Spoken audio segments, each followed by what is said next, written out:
Recording. All right, welcome everybody. I'm Kyle Robertson, the president-elect. Jennifer just introduced herself and welcomed everybody as well. Tonight we have Dr. Jay Killough. He is a staff member at Texas Tech University, and I'm going to let him introduce himself and tell you about his position. And I hope that everybody can take something away from this tonight. He's talking about resumes and using your professional projects and your volunteer efforts as a means to boost your resume for potential jobs out there. So I know that we do have some people online that have already landed some jobs and are there, but I guarantee you some of the information he has is going to help you with your vita, with your resume. So if you ever switch jobs. So with no further ado, Dr. Jay Killough of Texas Tech University. Excellent. Thanks, Kyle. Good evening, everybody. It's good to be here with you today. I was thinking back to my last encounter presenting to Phi U back at Texas Tech, and this was probably a good 10 years ago. And it just so happened that the guest speaker for the end of the year gala for Phi U, the nice dinner that was put on, had to cancel last minute. And I knew and had worked with the president of the organization, and she was like, Jay, I know it's tonight, but can you please speak? Can you be our keynote speaker at our gala tonight? And I was like, sure. And at the time, I was really big into this dare to dream topic. And I remember putting on my suit, and I always carry multiple clown noses in my car, in my briefcase, at my office, in my home. And I got up there and I put on the clown nose and I presented about basically being, daring to dream big and pushing the boundaries. And we had a lot of fun with it. I think the students had a lot of fun with it. I felt like I didn't have anything to lose as a fill-in keynote. And it wound up being a really good thing. Although now that I think about it, I didn't get asked back the next year. But anyway, it is good to be with you all here tonight. My name is Jay. I started at Texas Tech in the 90s. I graduated with a degree in public relations with aspirations to be in the music business. And so I did everything I could to get into the music business, and I landed a job in Nashville, Tennessee, working on Music Row, for artists such as Clint Black, Brooks and Dunn, Lori Morgan, Marty Stewart. And my job was a publicist. I wrote press releases to radio stations on a daily basis. And it was incredibly boring. Even though Nashville was an amazing place, the job itself was pretty mind-numbing. And so I left and I came back to Texas Tech and got a job in our admissions office. From there, I had a really great boss who encouraged me to get a master's degree. I had no aspirations to get a master's degree, but through this motivation, I got a master's in interdisciplinary studies with counseling, with mass communications, and also in higher education. Those were my three areas. During this time, I transitioned to the University Career Center in about 2002. And from there, I was able to get another great mentor and a great boss who said, if you want to be a director someday, you need a Ph.D. And so I actually applied to the Texas Tech Higher Education Ph.D. program and got rejected, and found out that they had 2 full-time faculty. All the other courses were taught by adjuncts for the largest amount of Ph.D. students on our campus. Oh. And they said, because I asked them, what could I do differently, to get accepted next time? They said, nothing. We just don't have the numbers. We admitted 1 PhD student this semester.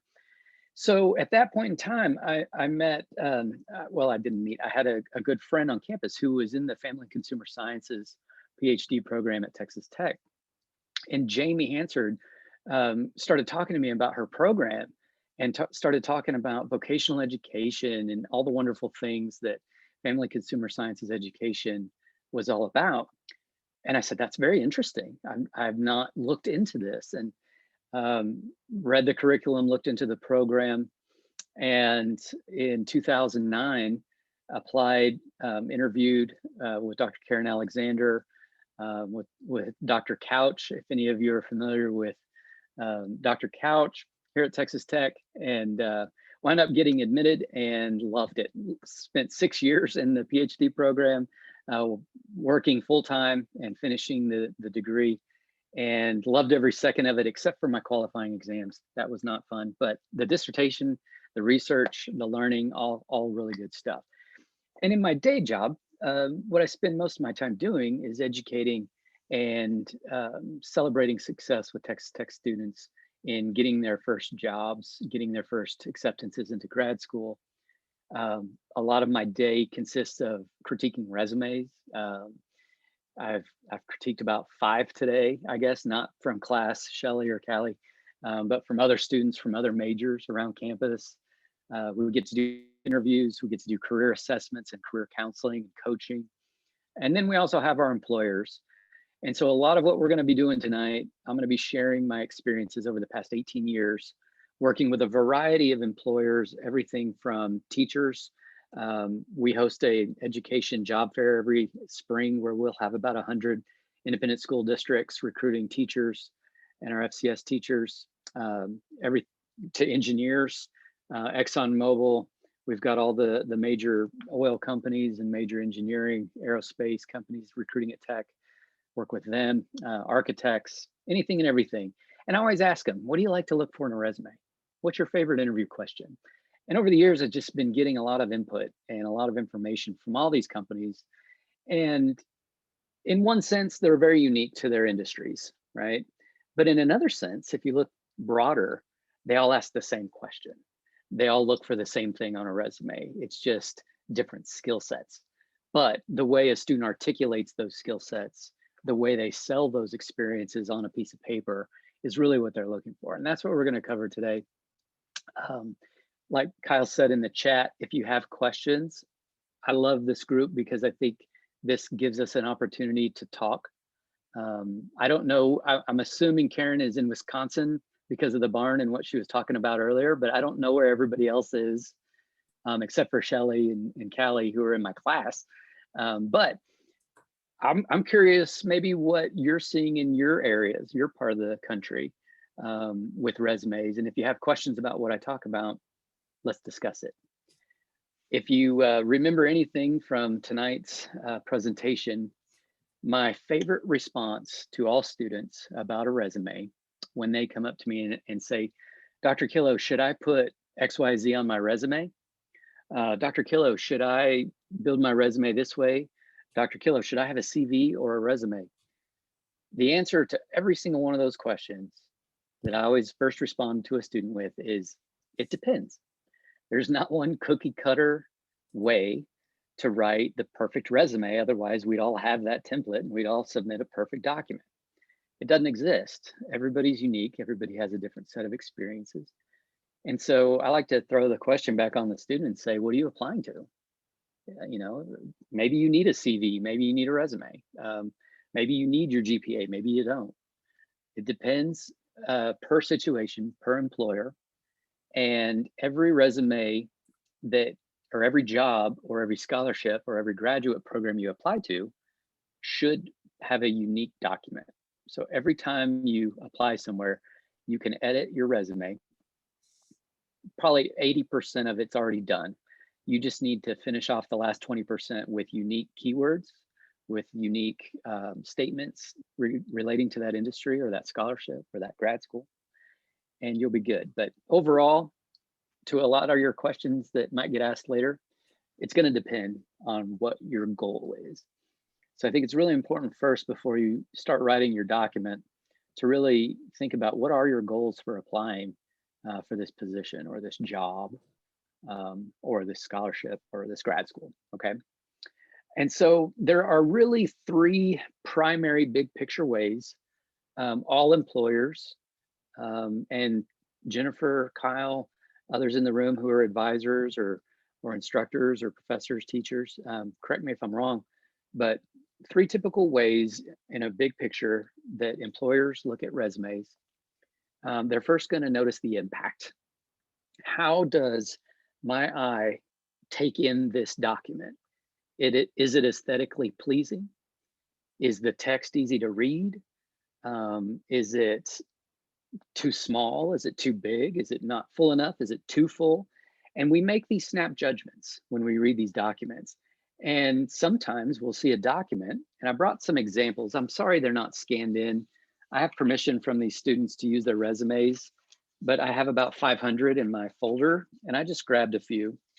And I want to show a few to you today that I'm going to try to put up to my camera.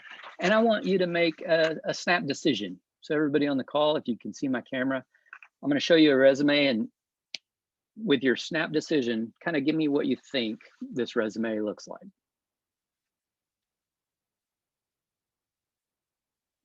Now, you couldn't read it. It wasn't close enough to read the content, but just by seeing it, what are some of your initial reactions on this document? I'm just curious. Go ahead and unmute your mic if you want. I'll pop in. Too busy. Too busy? Looks like a theater production.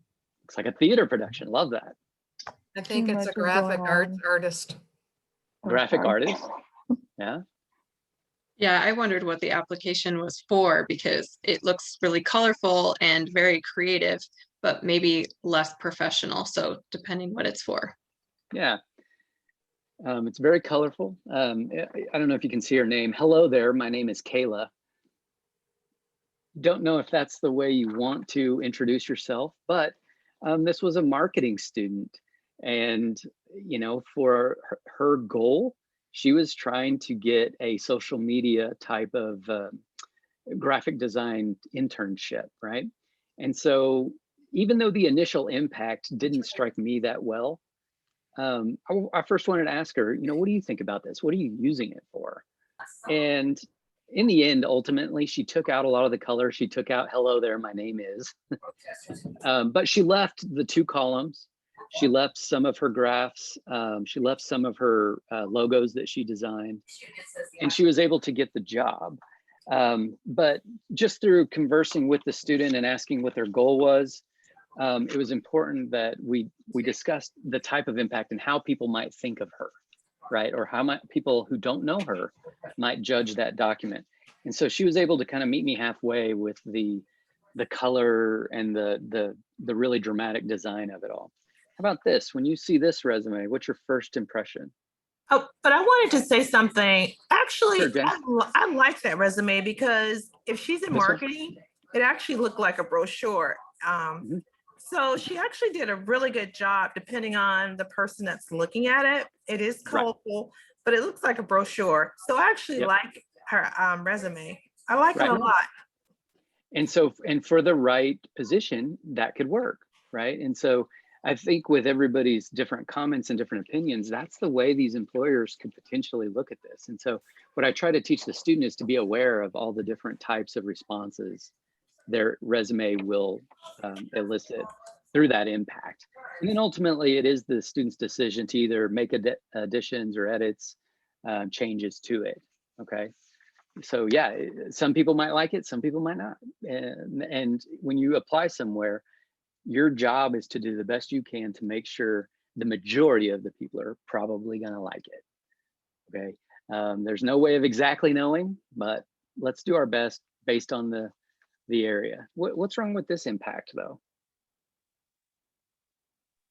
The font seems very small and it doesn't take up the whole page. Yeah, he didn't fill up the page, right? And so if I'm looking at qualified applicants or competitive applicants, I might not even read this because it might, Little like, you scarce. know, Yeah, yeah, not he Incomplete. didn't utilize the space well, okay? Let's see, what kind of impact? I'm gonna put this one kind of far back. Too busy.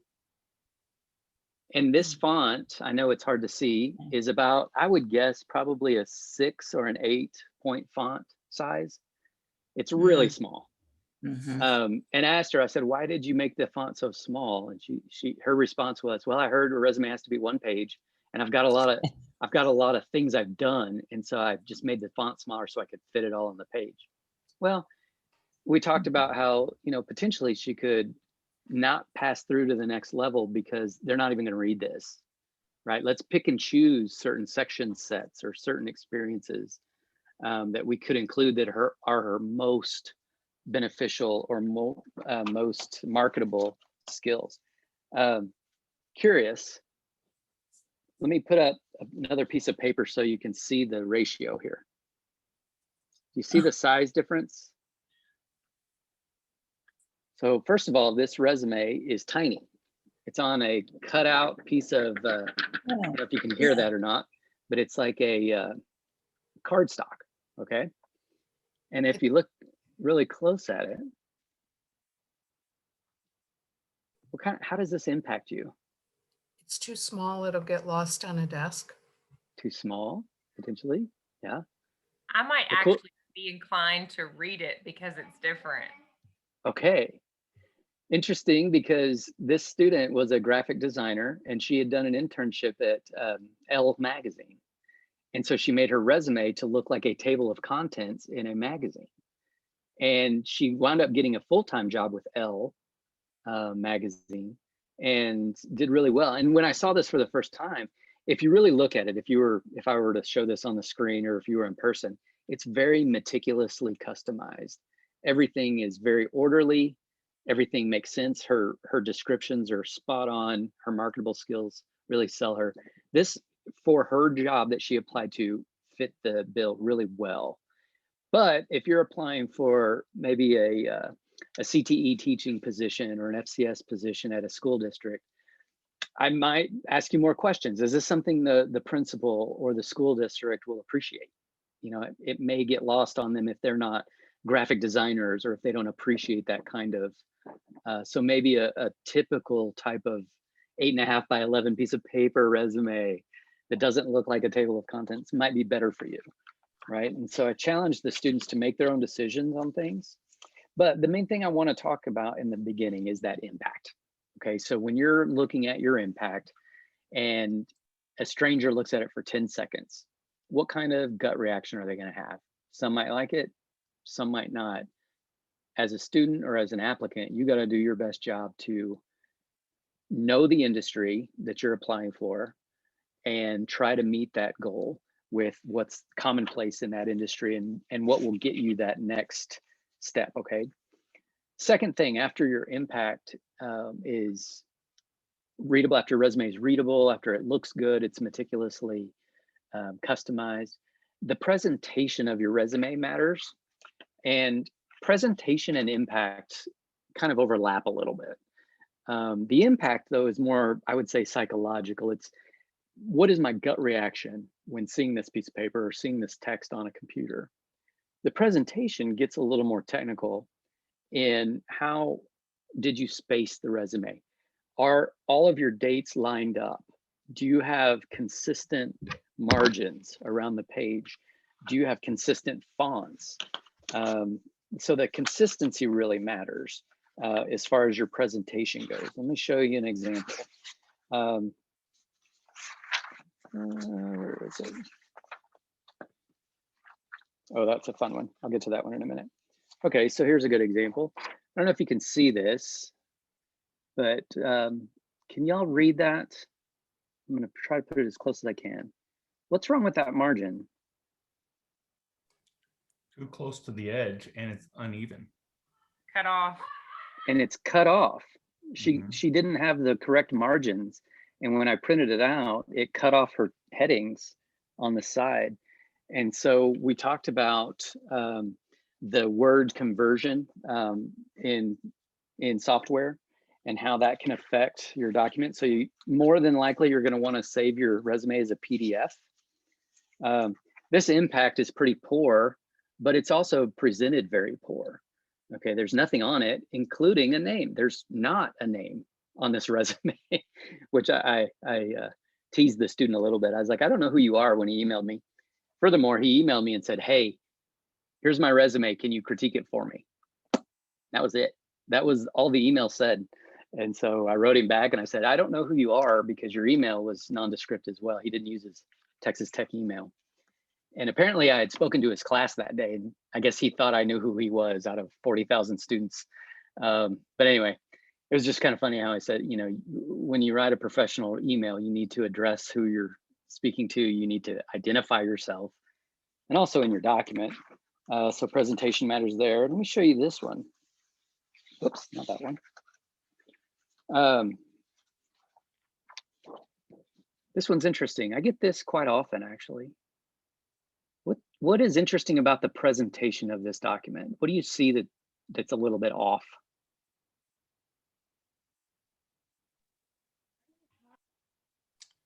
The space between the different sections. Yeah, there's a really big chunk of space right here. And when I looked at it, I asked him, I said, why, my eye focuses solely on this space. Why did you leave such a big space between your education and your work experience? And the student responded, oh, there's a watermark on the page. And so I wanted to make sure I left room for the watermark. And if you hold it up to the light, sure enough, there is a watermark, but the watermark is backwards and upside down. And so, I had to explain to him, well, if you're gonna leave room, which I don't think you should do, make sure it's on the correct side of the page, because this resume paper, the Southworth resume paper, if you're gonna hand the document in, it's important that the watermark be on the correct side of the paper. Even though most employers won't focus on that, it still needs to be correct, because these employers are doing anything and everything they can to make sure that your document is meticulously crafted. I'll do one more on your presentation. This is a student assistant in our office in the Career Center. It was presented well, and then at the bottom he had his URL for his experience portfolio.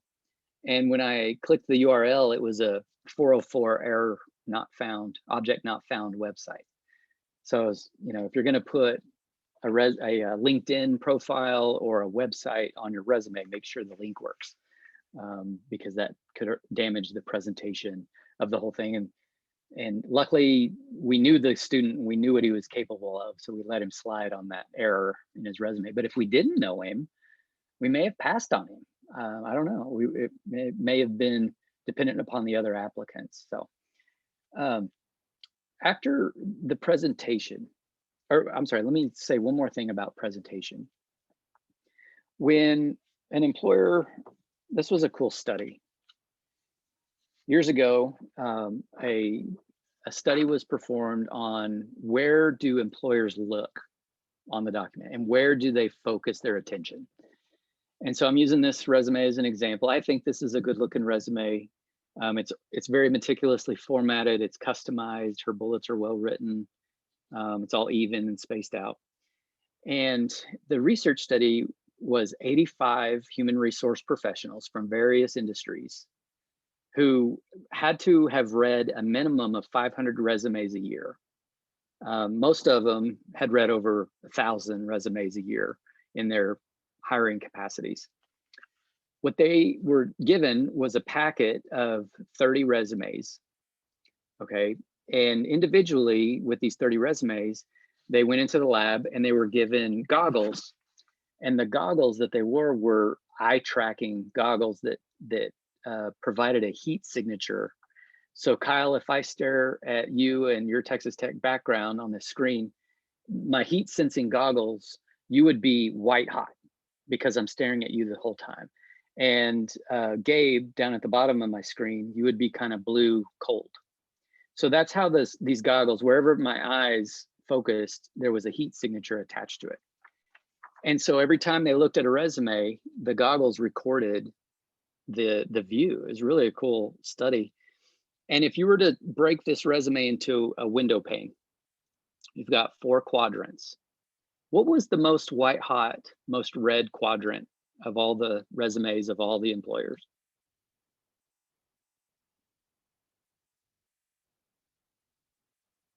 I would guess upper right, like you read. So they're going to immediately go to the upper right or upper left corner as you're looking at it. Left. There you go. There you go. This upper left corner, I don't know if I'm mirrored to you guys or not, but I'm focusing on this left-hand side of the resume here. Yes, this upper left-hand quadrant was pretty white hot. And that's where a lot of the employers focused, okay? And the outcomes of the study were that when you write your resume, you wanna have it in order of importance, and you wanna have it in chronological order where, reverse chronological order where your most recent schooling, your most recent work experience, your most recent scholarship, things you wanna highlight would be in this top left-hand corner, because that's what our eyes intake first, and that's what we're going to remember most. What I find is that there are a lot of students who are presidents of Phi U, there are presidents of other student organizations, and typically activities, honors, and awards will be down here at the bottom. And a lot of times, if an employer doesn't know what Phi Epsilon Omicron is, a bunch of Greek letters to them, and you say that you were a family consumer sciences honors organization, and then you were president of it, but your presidency is down here in this bottom right, more than likely that employer is never going to get there. They're never going to see that. And that's a huge marketable skill. They don't care which organization you're in a lot of times, unless it is a relevant job to Phi U. If it's an FCS teaching job, then yes. But if it's a hospitality position or an agricultural position, they may not know, but they will know what a president does. Okay, they'll know the leadership, they'll know the responsibilities that it takes to be a president. So why not start with the most important keyword and then describe it afterwards? And do that throughout the resume. When you're presenting your document, not only does your spacing, your margins, all of the information need to be ordered and symmetrical and consistent, but your word choice. You need to think strategically about what you're putting first. Okay, so a lot of times I'll see students who'll put their high school first and then Texas Tech University. Let's flip it and maybe even consider taking off the high school if it's not relevant to the job you're applying to. If you're applying for a teaching job at that high school, then maybe it's relevant, you leave it on. Depends, right? It depends. So the presentation is very important. You want to focus on that top left and putting that the most recent job, the most recent education, your most recent selling points at the top, because that's what's going to be remembered most by most readers. Okay, any questions there about the presentation of it?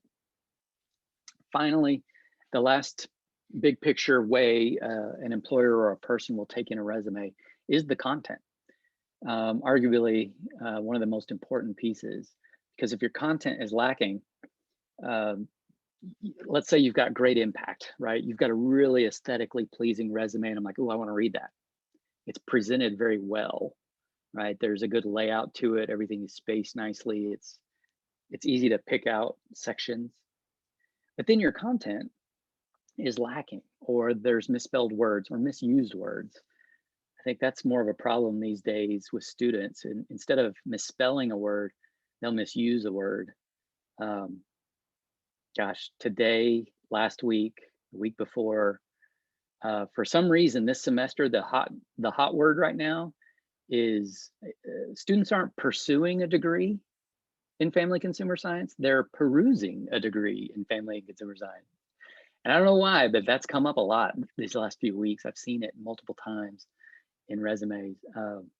There are a lot of assistant mangers on our campus. Does anybody know what I'm talking about there? Instead of assistant managers, they leave an A out of their manager position and spell check doesn't catch it and they don't do a good job editing. So we see a lot of mangers, assistant mangers. There are other extracurricular gets butchered quite often in a heading. But regardless of keywords and misspelled words, misused words, there's a really easy trick for all of you to edit that or to critique yourself. Again, psychologically, you've looked at your resume or your CV 1,000 times. You know it's right. But because we read top to bottom, left to right, our brain gets familiar with what we want to say. How many of you have ever seen the meme? It's a big long paragraph and every word in the paragraph is misspelled. The letters in the middle of the word are interchanged. And you know exactly what it says. Everybody can understand the full paragraph, yet every single word is misspelled.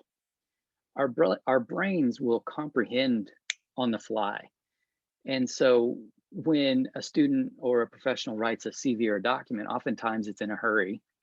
Oftentimes it's not edited right away or really looked at carefully. And typically in the bottom right-hand side of the resume, that's where all the mistakes are made. And if you look at some of these, let me show you real quick.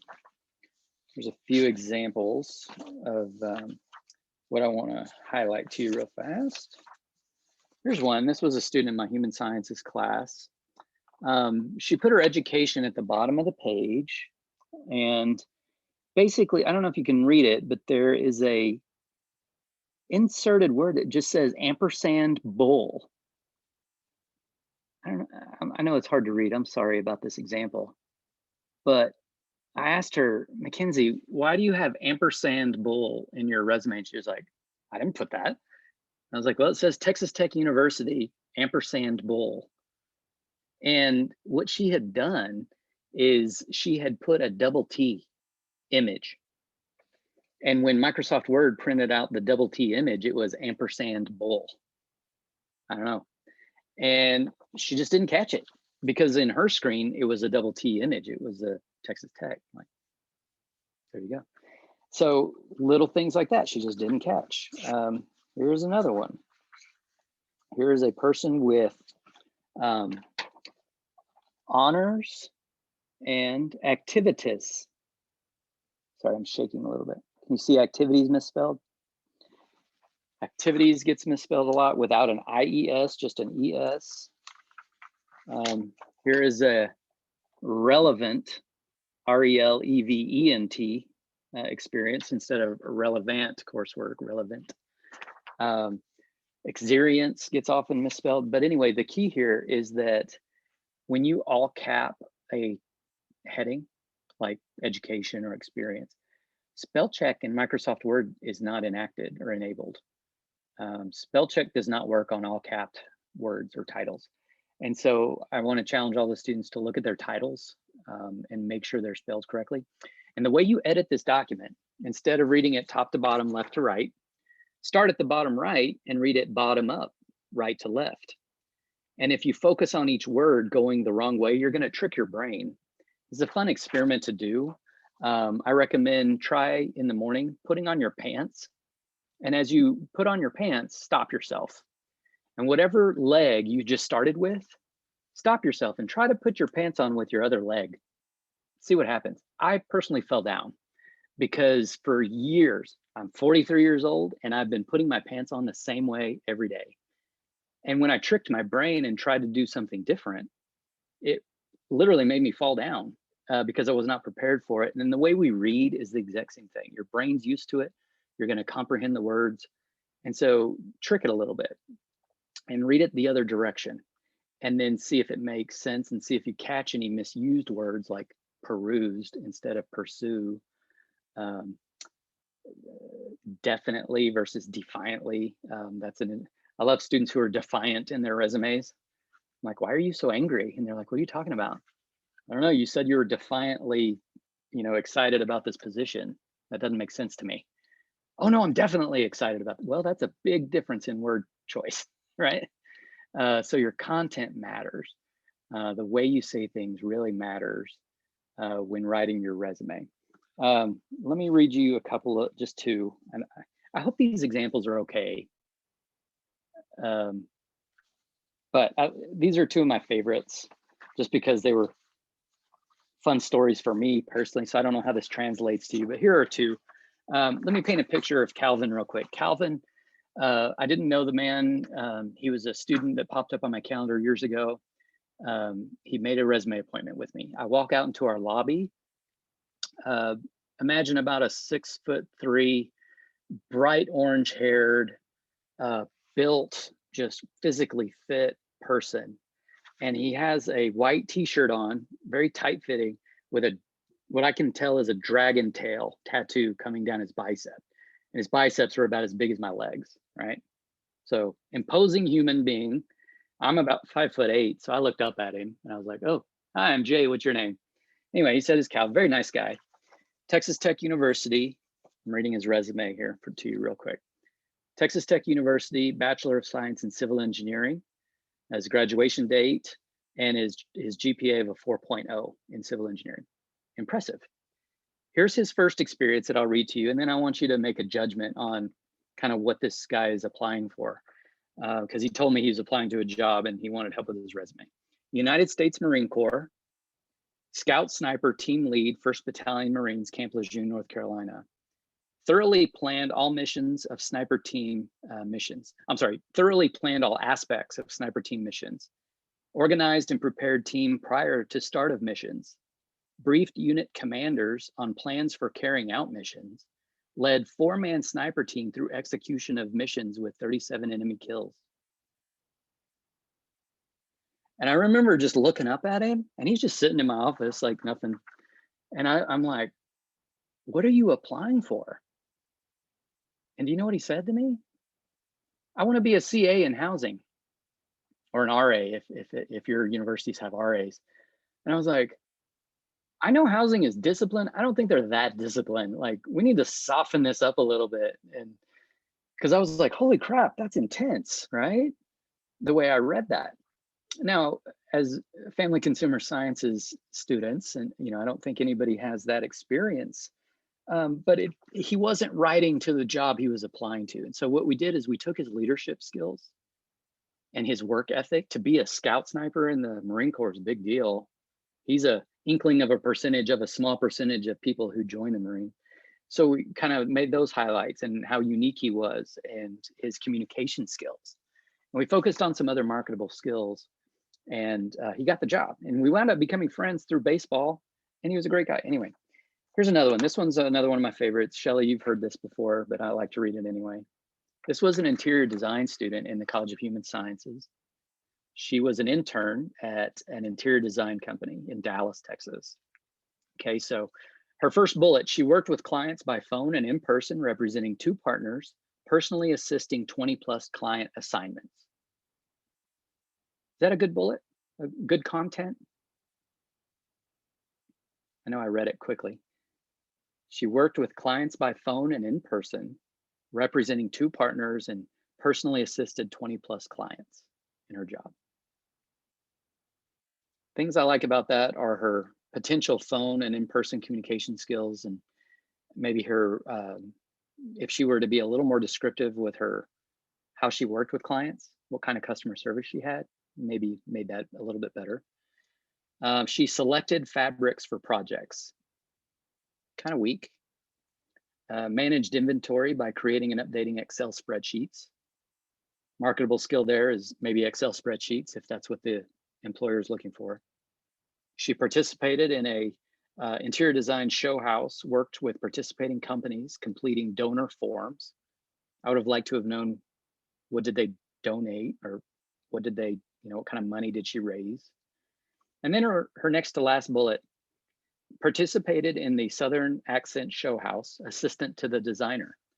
Threw up in her Mercedes because they, quote, Southern accents, served an underage child at the opening night, but all is forgiven because I work hard and I'm very cute.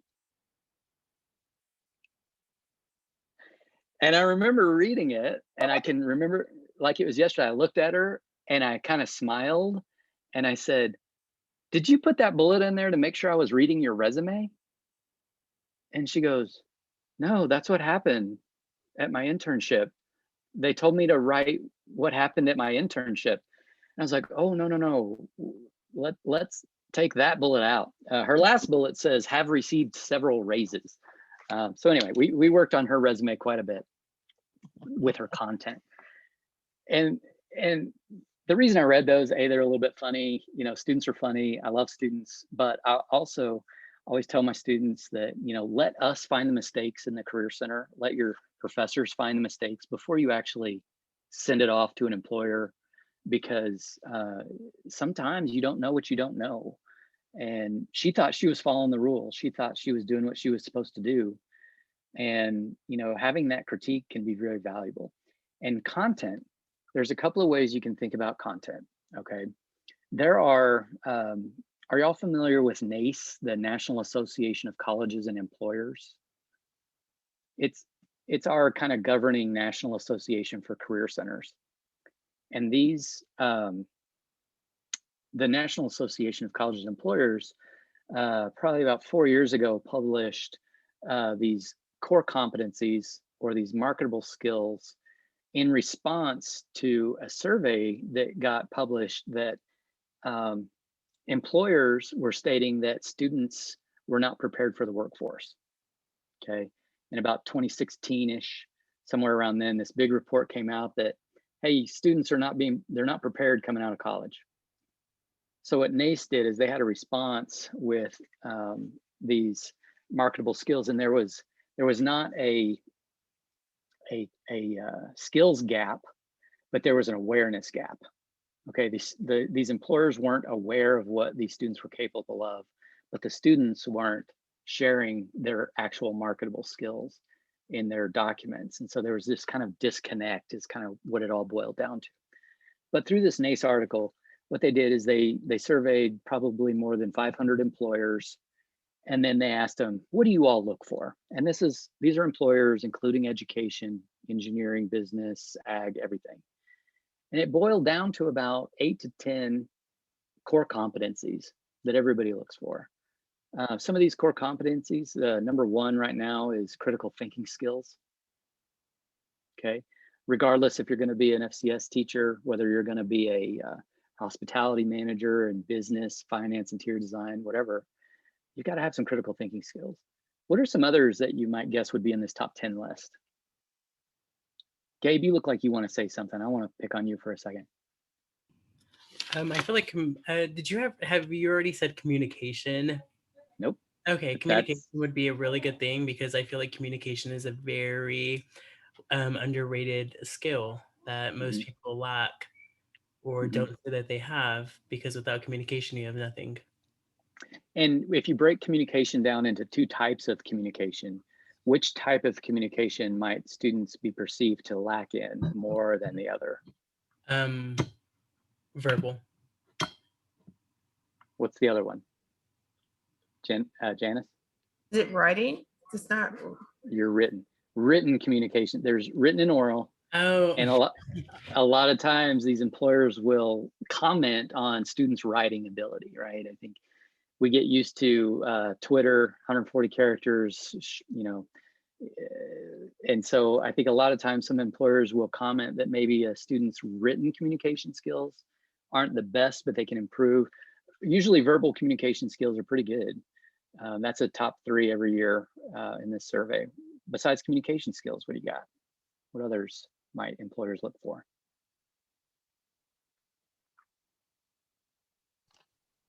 I think about things like soft skills, like professional dress and showing up on time, respectful interactions with others. Yeah. I don't know if that's more than one thing, but that's what comes to mind. It's kind of encompassed in the professionalism core competency, just being responsible, knowing the culture, knowing the dress code, all of that. Yes, that's a good one. Thanks, Jennifer. What about being able to collaborate, be part of a team and not out by themselves, thinking they can do it all?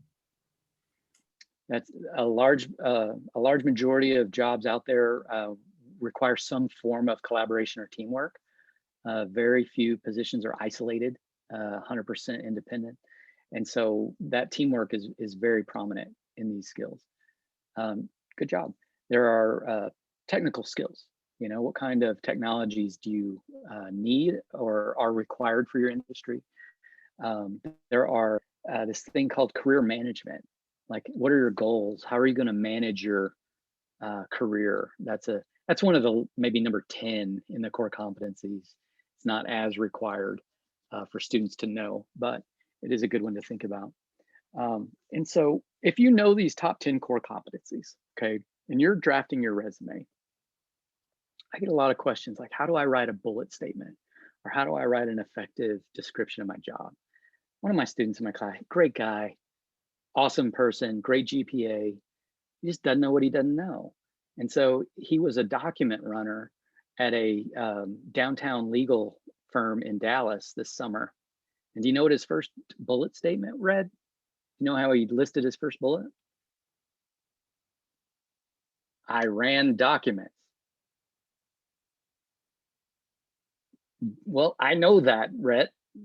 Your title is a document runner. You don't have to write your first bullet and tell me you ran documents, right? And so sometimes you got to pull teeth a little bit and you got to dig a little deeper and you got to think, what did it take to run those documents? Did you have to be responsible for confidential information? Oh yeah.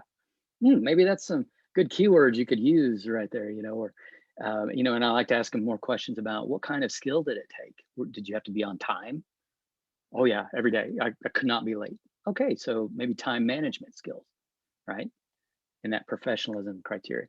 And so the more you kind of focus on those 10 competencies, you can extrapolate how you did the job. Did it require communication skills? Did it require critical thinking? Did it require the teamwork, the professional, the technical, all those things? So when you're writing your document, make sure as you describe your bullet, you're going to want to use an action verb plus the task and then include a result. So I like to write it as an equation in class. You've got action verb, task or action, result. It's a great way to briefly write a bullet in a one-liner. You don't need paragraphs in the resume, but it depends on the type of resume you're building. Most instances, though, employers like to read bullet statements. And so your content matters. The way you describe, I think, would be really good. Could you briefly list all 10 from Jan? Let's see if I can remember all 10. I could Google it real fast. Let me see. The critical thinking skills, the teamwork, the communication skills, the technical skills, the professionalism, the career management, and let's see, what else am I missing? Jay, while you're looking that up, I'm just going to say that when I was working on my undergrad and took a psychology class, it was a writing class. One of the things he emphasized was, even back then, so we're talking 30 years ago, that employers were looking for people that could write well in their communication. And so that's why they turned the psychology class into a writing class, and a requirement to graduate from that junior college is you had to have one writing class, because so that's been a perennial, what we call a perennial problem, is developing writing skills for students entering the workforce. And so I just find that interesting that it's still on the top of the list, even though we've identified it 20 plus years ago. So I'll let you read your list here now, but I just thought that's kind of an interesting aspect of it when you said that. Yeah. And 4 years ago here at Texas Tech, we changed our curriculum. We used to have in our core curriculum writing intensive classes. There was a little coding in our catalog that said I, right? Writing intensive. And you knew that class, you were going to write a lot of papers in that class. Well, they changed writing intensive 4 years ago to communication literacy. So now these classes are CL, and it's not necessarily writing papers, but it's professional writing in any setting, including resumes. So now the Career Center has been fortunate to kind of benefit from this change, because before we never talked to plant and soil sciences. They all had jobs that they could go into research, and some of the smartest people I know are plant and soil scientists. We now go every semester and teach resume writing, cover letter writing, and because they weren't trained in that way. Other courses, same way, chemistry classes. We now present to chemistry classes on writing these professional cover letters and medical school letters of intent and personal statements, and coach on how to write those types of documents. So the communication literacy is a big one. And Jan, the other two that I missed out on, the list is now down to 8, but leadership, I can't believe I forgot leadership. That's a huge core competency. And then the last one was global fluency. And so if you've done a study abroad experience, if you have some sort of international Zoom class, the other day I did a mock interview with a student from China. It was 8 o'clock in the morning in Lubbock, Texas, and it was 10 o'clock at night. And we had a wonderful conversation about a faculty position she was applying to. And so anyway, the ability to communicate globally and to understand culture can be a really high selling point. Only about 1 to 2% of college students go on a study abroad experience. So if you have that experience, I would highly recommend you include it on the resume because it's rare. It doesn't happen a lot. Okay. And then I wanted to touch on, we have 8 minutes, Kyle, is that, or have I gone over? No, you can take it right to 8 o'clock and we'll wrap up from there. But yeah. The last thing I really wanted to mention to you, get a critique, edit, customize. Your resume, there are no bad resumes, they're just unpolished resumes. I think every resume has the potential to be a really good document. It just is your responsibility as the applicant to put forth that work, or to put in that work, in how much you polish it, and your word choice and its aesthetics, your spacing, all of the above. But I wanted to mention one final thing to you. Is anybody planning on applying for a job, maybe in the business world or in the private sector, maybe not in an education setting, where you're going to have to apply for the job through a computer software? Does anybody project that as coming in their future? It's kind of a weird question.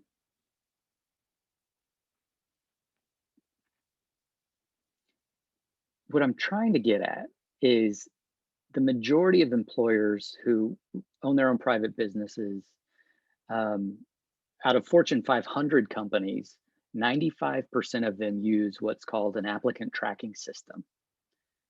Of just employers in general who are not Fortune 500, it's upwards of 70 to 75% of companies and organizations, even some school districts, will use these computer softwares that basically create a fair and inclusive applicant environment, to where a job is posted for all to see. Anybody and everybody who is qualified can apply. And then these employers will search keywords, right? If I'm looking for a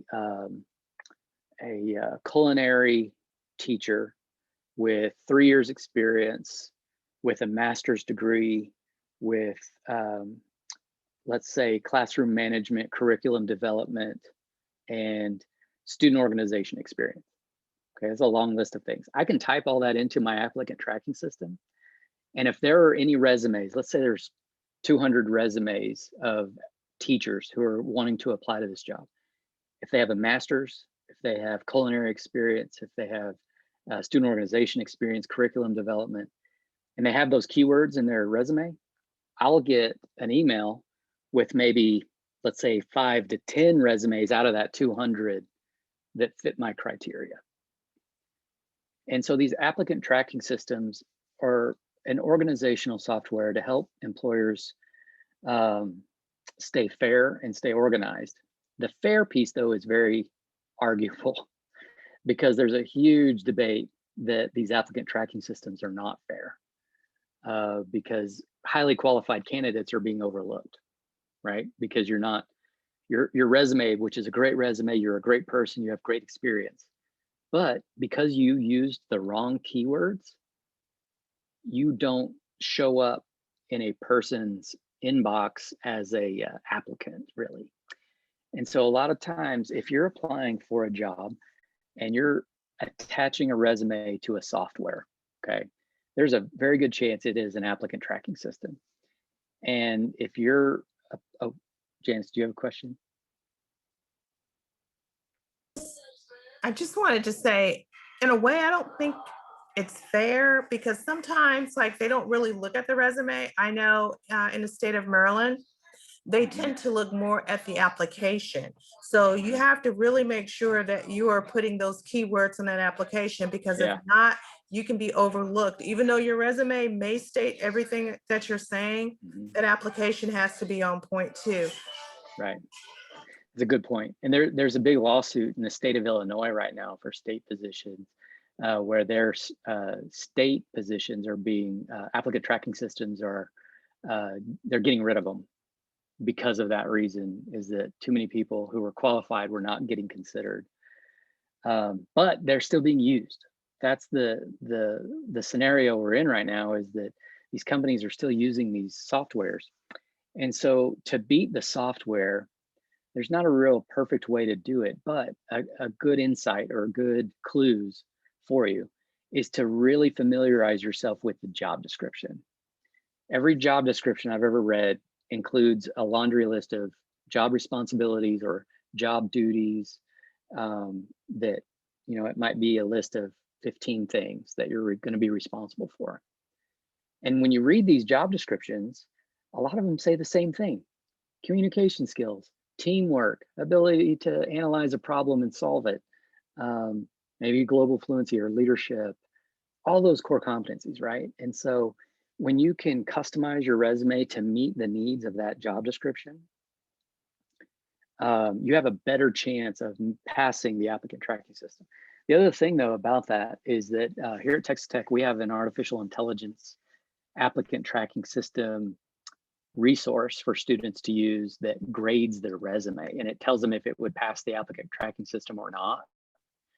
And what I find is, this was a great example yesterday. One of my students, she is a pre-med, no, well, I can't remember her major. Anyway, she designed her resume in Canva. Okay, really fancy software that you can add a lot of design elements. It was really pretty. It was a really good looking resume. And when I tried to highlight it on my screen with my mouse, I tried to highlight the text. It just put a text box around the whole thing. And I told her, I said, an applicant tracking system won't read this because these keywords are not, I can't individualize or I can't highlight these keywords or these individual words. Basically, the applicant tracking system is going to read this as an image, and then it's going to kick you out. And she was really upset. And I was like, well, I get it, you're upset, and it is a good looking resume. And if you hand this to a person in person, use it. But consider the fact that if you apply online, you probably are never going to get a call back. Just that's the nature of the game. These applicant tracking systems don't read images. They don't read text boxes. Even if your margins are too narrow, you'll get kicked out. They're very picky, because the applicant tracking system is coded in a way that it only accepts certain standard margins, standard fonts, standard text, no color, very basic. And so if you're applying through an applicant tracking system, make sure your resume is basic text, because the software doesn't care. It doesn't care how pretty it is. It just wants the information. But if you get a chance to meet them in person, bring that really pretty resume that's formatted, designed in Canva, and hand it to them and say, I wanted to give you my personal resume as well, because I knew the other one wouldn't pass the applicant tracking system. So have both. You know, it doesn't take long to copy and paste the text out of Canva into a Word document. Okay, so I wanted to mention that to you, just to be aware of these applicant tracking systems. Try to do your research and do your best to understand what kind of applicant tracking system it might be. Janice makes a good point. Your application needs to be clean and needs to be precise. Don't cut corners in the application itself, and try to do your best with filling out every field. Don't leave anything blank. Okay. So we are up to time, but I'm fine with staying for a few minutes and answering questions if y'all have any. Ooh, that would be great, Jay. I do have one thing I would like you to hit on, if you can spend a minute or two, is a lot of our students are working on professional projects, and they have those leadership positions within their chapters. Can you just real quick talk about how they will incorporate those professional projects into their resume to use it, and where maybe it should go? Sure. A common error I find with students who have these really great, unique projects will put it under a very common heading like experience. And it's just broad, like you've got experience as a heading, and then all of your jobs, these projects, everything you've done. And it gets almost lost, right? It doesn't stand out. So first thing you can do to make it stand out, if it's a recent project, capstone project maybe put it above your work experience, maybe under your education, if it fits there. And then make it a special title.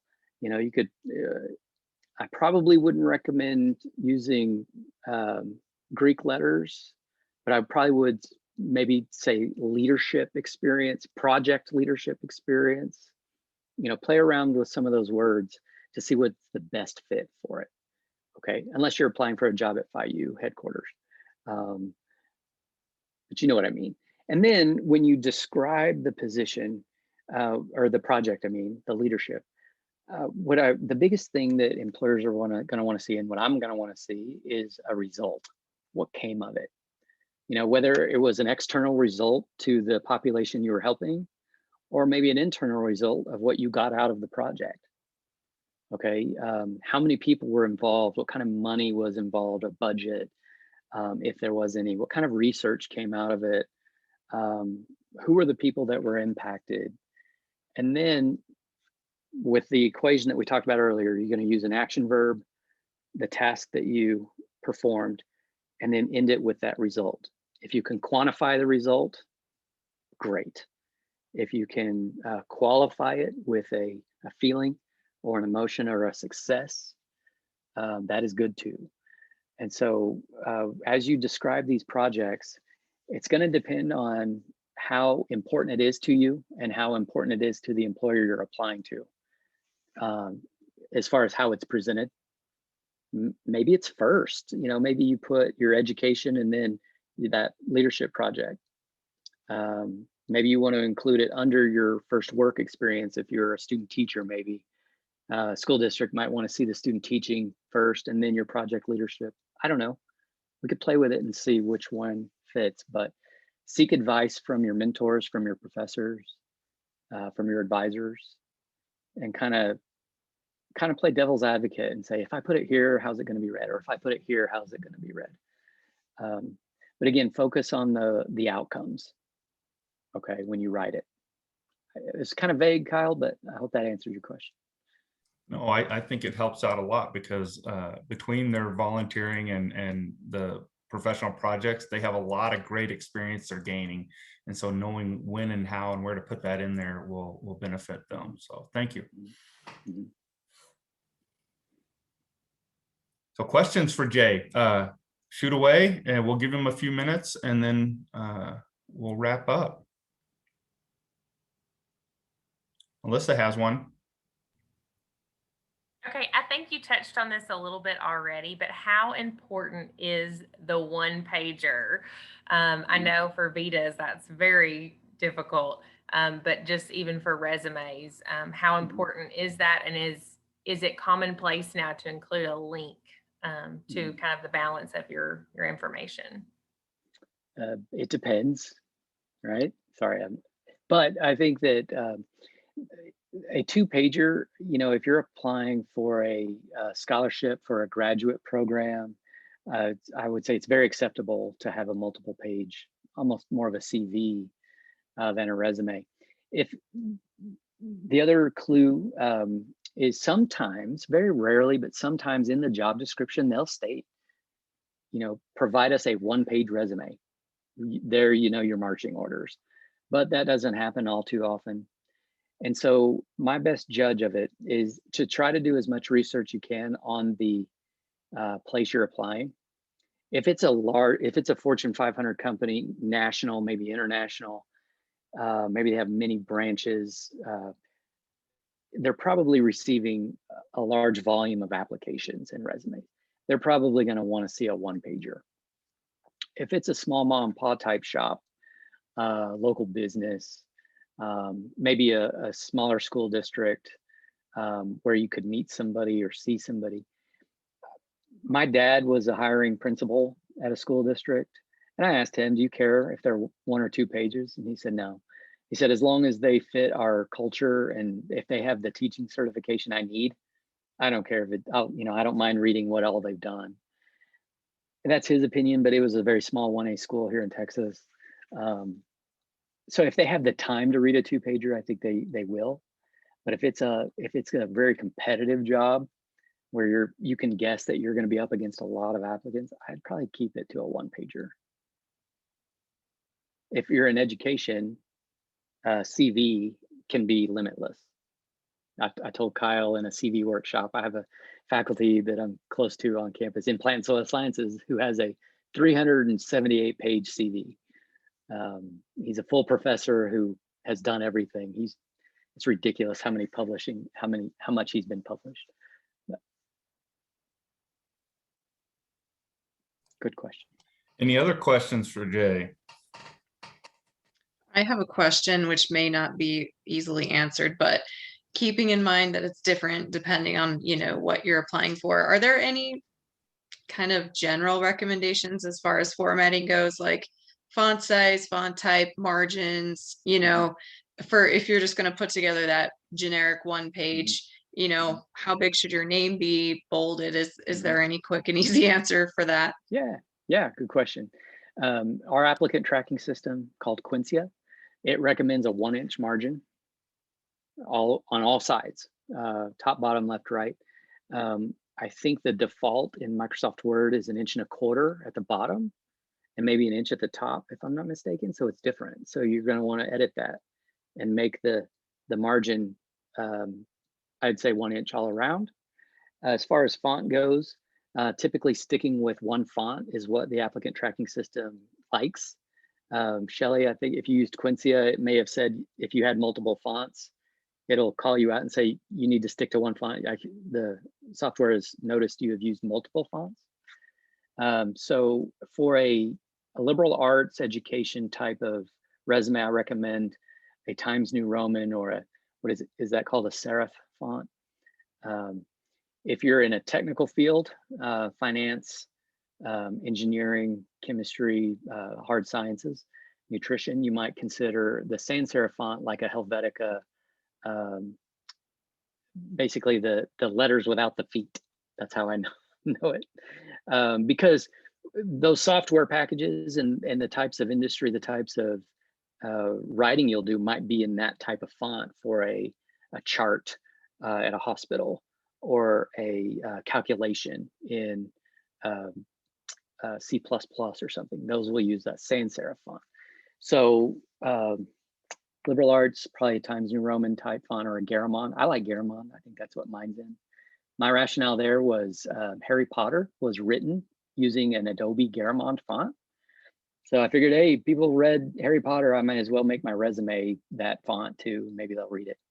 I don't know if that makes sense or not, but it's the way I rationalized it. Other things, I recommend bolding is good. I don't recommend underlines. I think an underline like Calvin has, my Marine, this line is acceptable because it's a line of division from his contact information and his content. But when individual words are underlined, when's the last time you read a magazine or an online publication that had underlined words in the publication? Probably not many. Psychologically, it's a distraction to underline. So bolding, italics are acceptable. Underlining, probably not. 11-point font is the smallest you should go, but 11 or 12 is acceptable. I wouldn't go bigger than 14 is too big, to be honest. I think it's okay to use a bigger name, make your name maybe 18 to 24-point font. But then the rest of your document should be in the 11-12-point font ratio. A Helvetica font like Arial can be 10 because it's a 10-point Arial font is as big as a 12-point Times New Roman. So if you're going to use the Helvetica sans serif font, you can go a little smaller, but Times New Roman's pretty common and Garamond's pretty common. Stick to 11 and 12. Jan? Oh, you're muted. What are you suggesting to the students about social media posts and being careful? Oh, yeah. If they are concerned about it, I might ask them a question, like, would you be comfortable showing this to your grandma? I don't know if that's correct or not to say, but then I'll get a reaction. Or if I'm mock interviewing them and pretending to be an employer, I've had some employers who kind of overstep their bounds a little bit and they'll say, I want you to pull up your social media account and show me what you've posted. It's kind of an illegal question to ask or request in some ways, but if it's a social media content creator position, it's relevant. And I've had students who have told me that their employer has asked to have access to their private Instagram accounts and their private Facebook accounts and their private Twitter feeds, so they can see. So, I recommend to, don't put any content that you don't want others to know about you, and be prepared for the consequences if there is something questionable. And it's done from all avenues. So I've had, as a professor here at Tech, I've had potential students email me, and they've already checked out my LinkedIn page, my Facebook page, my Twitter account, and all are bringing up things to me, talking about the program, wanting to get information about it. And they're saying things to me that the only way they got it was through my social media. And so it happens from both angles. So it is something to be very cautious about, and decide, is it personal or is it professional, and stick with one or the other for that account would be a good recommendation. That's a good point too. Well, I don't want to take up, are there any other questions for Jay before we wrap this up? Just one that I had was how important, again, I would think it would be the cover letter, and when is that used, and you could share something in context with the resume. Yes, of course. Love asking employers this question. We have employer panels every semester, minus the pandemic semester, of employers who talk about cover letters. In general, across all majors, I told Shelley this, it's split half and half. 50% of them read cover letters, the other half don't care. Of those who don't care or don't read the cover letter, I asked them, do you count it against the student if they submit one? And 100% of the 50% say, no, we don't count it against them. We're just not going to read it. So the advice is always submit one, but make sure it's carefully crafted. Make sure it's to the point and specific. In class last week, I brought in an employer from the Maryland, DC area in the biotech industry, looking to hire students. And one of our students asked, do you read cover letters? And he said, I do. And then another student asked, should we ask for the interview? Because that's what I was teaching in class. And luckily I hadn't prepped him. I didn't say a word to him. And he said, yes, you need to state your point and be purposeful with your writing. And so don't just list, your resume in your cover letter and say, thank you for your consideration. Talk about how your desire is to move to the Maryland, DC area because you want to work in the biotech industry, and, state your experiences that you've had. And so it was really good that he emphasized the fact that cover letters are very powerful, and it gives an opportunity for a student to really state their purpose and what they're wanting from a job. Thank you. They've got to be carefully critiqued. Well, great. Jay, we want to thank you for your time. Can we get a round of applause and some reactions on there, and let Jay know how much we appreciate him this evening? Right. Appreciate it. Just a little background. Dr. Killough was on my hiring committee, so I owe him a great deal of thanks. He was graduating the program just as I was starting my dissertation phase. So I was kind of looking to him as a mentor. Hey, if he can do it, I can do it. And I knew he already worked at Tech. So I had a lot of respect for Jay right up front. And then he turned out being on my hiring committee, and it was just a pleasure to get to talk to him about that process. And he talked to us here a couple of months ago for our PhD students, and even for our faculty that are on here. He had some great advice for CVs. So I know if you got a question, you can work it through me and I can get it to Jay. And he had some great advice for my CV. I already made changes based off his recommendations. So Jay, thank you very much for your knowledge. Thank you for your time tonight. And we just really appreciate you're working with Phi U and understanding the importance that we need to set for our students to get them prepped for that first job when they graduate. Awesome. Thanks, everybody. Have a great night. Okay, we'll catch you later, Jay. Thank you. All Thank right, you. bye-bye. Thank you. Thank you. As far as all of our other members and students, if you're still on, I think we're only down to 14. We are getting right at that 1.5 hour point that we try to keep these to. We want to get our speaker done in about an hour. I wanted to remind everybody that, and I'm going to let Melissa speak real quick, that we have an issue of the candle coming up that we're looking for some of those inspiring others through FCS storytelling. So I know that there's some great things going on out there and we want to hear those stories. So I'm going to let Melissa just real quick talk about some information she's put out about that. And then I have a couple of things that I want to talk about, and then we'll turn it over to Jennifer and we'll wrap this up real quick because I know everybody's got things to get done. So Melissa, will you speak on that real quick? Yeah, thank you, Kyle. So I had requested today to receive your hashtag FCS Success Stories. I have received a handful, but would love to have more.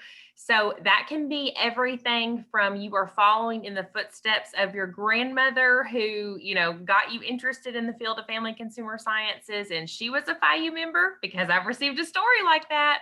Or, you know, we're an immigrant and your family didn't have the resources for you to attend college, and you kind of found your home through family consumer sciences and Phi U membership and developed your leadership skills, possibly with language barriers. We want to hear your story. So we love to put a face with the story. So submit a picture with your story and you can send that directly to me at national@phiu.org. Thank you. Great. And what I wanted to point out to our students is that these chapter chats, spread the word, because these count as a meeting. And so if you have somebody that misses a local chapter meeting because of other commitments and they need to make something up, they can come onto a chapter chat, they can add it to, it counts towards the hours. So spread the word, because we have some really good speakers lined up. I think we have one more for this year that is going to focus on storytelling. And so it helps with, you know, word of mouth is one of the best ways to get something out there. So if you enjoyed this tonight and what Jay had to say, spread the word to your fellow members and other chapters and let them know chapter chats is out there and we're trying to get it ready. And a lot of it has to do with the COVID situation and making sure that we had an avenue for people to meet without being face to face. But it's been very successful and we want to carry it on. So spread the word for us. And I think that's all I have to say. Jennifer, I'm going to turn it over to you for any closing remarks, and then I'll stop the record and we'll go from there. We are recorded, aren't we? Yes. Okay. Yes. And it'll be posted on the YouTube channel probably pretty soon. And I just want to say thanks again for everybody for attending tonight. Like Kyle said, I'm happy with how well attended these are, and just glad to see everybody, you know, even people in Wisconsin who usually only see once every 2 years. We get to see more often. So thank you. And I look forward to the next one. And that's all for me, Kyle. Thank you, Madam President. I'm going to stop the record and everybody's welcome to go. And again, we're glad to see all these faces and we'll look forward to seeing you next time. Thank you. Have a good night.